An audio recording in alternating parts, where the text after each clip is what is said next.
Jonathan Schaefer with the head coach of the Tucson Roadrunners, Steve Potvin. And Steve, we learned last night that we can very much play with this team, and we've been doing it all season long. It's just any other game for us. It's any other two game of a back-to-back series as well. So just how do we just double down tonight to get a victory and take this series to Saturday? There is zero doubt that we can play with this team. There is zero doubt we know what we need to do.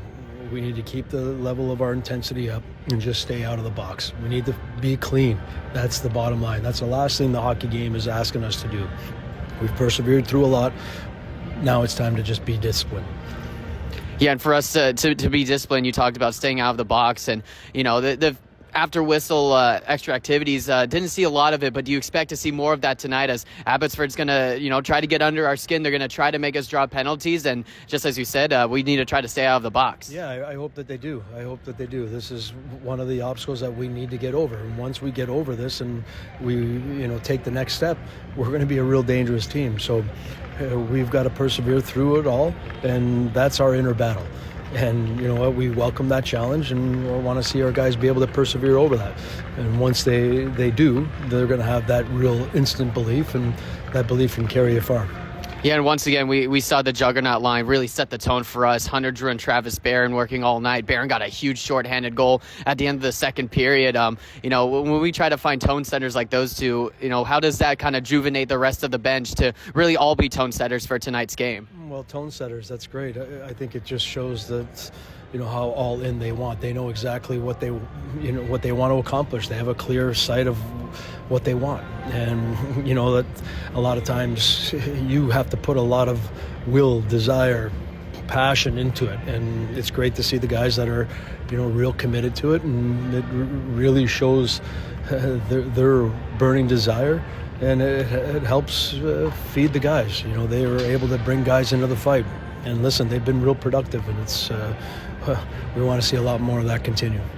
Yeah, and there weren't a lot of shots on goal between both teams, just 24 for us, 23 for them. But our blue line was really active, and, you always say try to get 40 shots on goal every game, and our guys were getting pucks into the net, especially our blue liners as well. So just how do we continue to do that? Maybe get more shots on goal and just continue to get traffic in front of the net. Well, being more efficient on our breakouts, manage pucks, especially in the second periods, get pucks in below their goal lines, and then make quick load of high passes. You make those quick load of high passes without any real hesitation, you're going to be able to get shots to the net.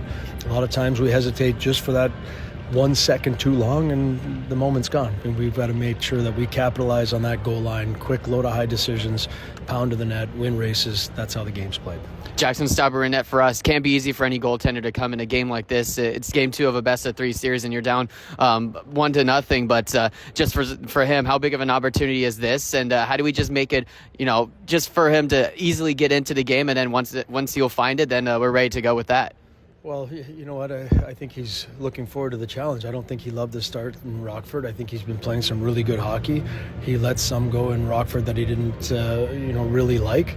Then he wants an opportunity to play. So here's a good opportunity for him. And listen, we trust Staubs can do it. We know that he can. He's done it for a little while now in the American Hockey League. Then listen, he's up for the challenge. He's looking forward to it. I think we just got to continue to play our game, play smothering defense. I thought we did that really well last night. We defended our slot. We gave them, a couple chances, but as you said, I think it was a real low event type game, and the game was won along the walls.